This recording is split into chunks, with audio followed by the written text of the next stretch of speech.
আসসালামু আলাইকুম dear viewers, আমি মোহাম্মদ শাহিদুল ইসলাম শাহেদ, রেনেসা ট্রেনিং সেন্টারে সিনিয়র ইনস্ট্রাক্টর। আজকে আপনারা যেই ক্লাসটা দেখবেন তা হচ্ছে মাইক্রোসফট এক্সেলে দুইটা গুরুত্বপূর্ণ টুলস, ফ্রি স্পেস এবং ফিল্টার। এই দুইটা টুলস এর ব্যবহার জানা থাকলে আপনি মাইক্রোসফট এক্সেলে যখন কাজ করবেন আপনার কাজ করতে অনেক সুবিধা হবে এবং স্বাচ্ছন্দ্য বোধ হবে। দেখুন, আমি যদি স্ক্রল করে নিচের দিকে যাই, এরকম অনেক সময় হয় যে টেবিল লম্বা নিচের দিকে চলতে থাকে, কিন্তু আমি টাইটেলগুলো কিন্তু দেখতে পাচ্ছি না। সেক্ষেত্রে আমি কি করতে পারি? এই উপরের লাইনটা ফ্রিজ করে রাখতে পারি।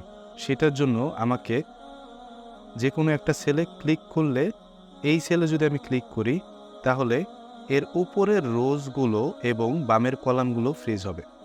আমি শুধু উপরের রোজ, এই রোটা যদি ফ্রিজ করতে চাই তাহলে আমি ক্লিক করব এই জায়গায়, বামে আর কোনো কলাম রইল না।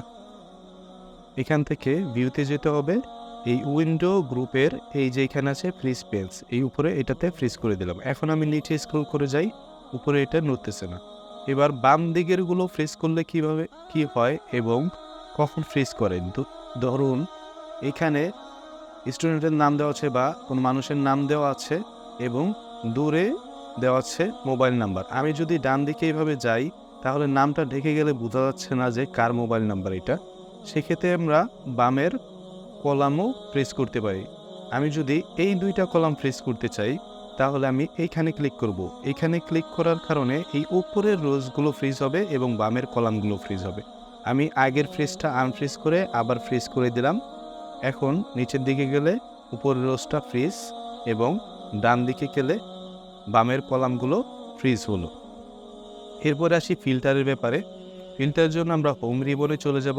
হোম রিবনে যে এইখানে দেখা যাচ্ছে এই উপরের লাইনটা যদি আমি ফিল্টার করতে চাই, এইখানে এডিটিং গ্রুপে ফিল্টার অপশন পেয়ে যাব, শর্ট অ্যান্ড ফিল্টার। এই যে ফিল্টার, এই ফিল্টারের কিবোর্ড কমান্ড হচ্ছে Ctrl+Shift+L। আমি এটা ক্লিক করলে ফিল্টার হলো, অথবা Ctrl+Shift+L প্রেস করলে ফিল্টার চলে গেল, আবার প্রেস করলাম চলে আসলো। কারণ ফিল্টার আনা এবং বাদ দেওয়া তো বোঝা গেল, ফিল্টারের কাজটা কি। আমি এইখানে ফিল্টার অপশনটাতে ক্লিক করলাম, এখানে সবার নাম সিলেক্ট করা আছে।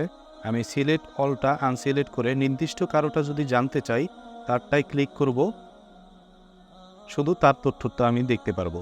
আমি দেখতে পেলাম মামুন নামের যেই রিপ্রেজেন্টেটিভ আছে তিনি এই প্রোডাক্টগুলো সেল করেছে।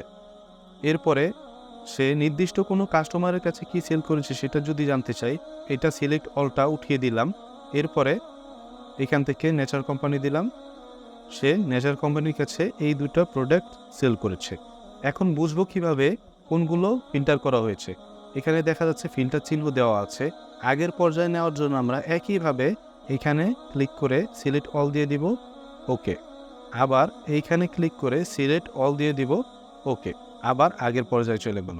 ডিয়ার ভিউয়ার্স, আপনাদের আজকের ক্লাস এ পর্যন্তই। সবাই ভালো থাকবেন। আসসালামু আলাইকুম।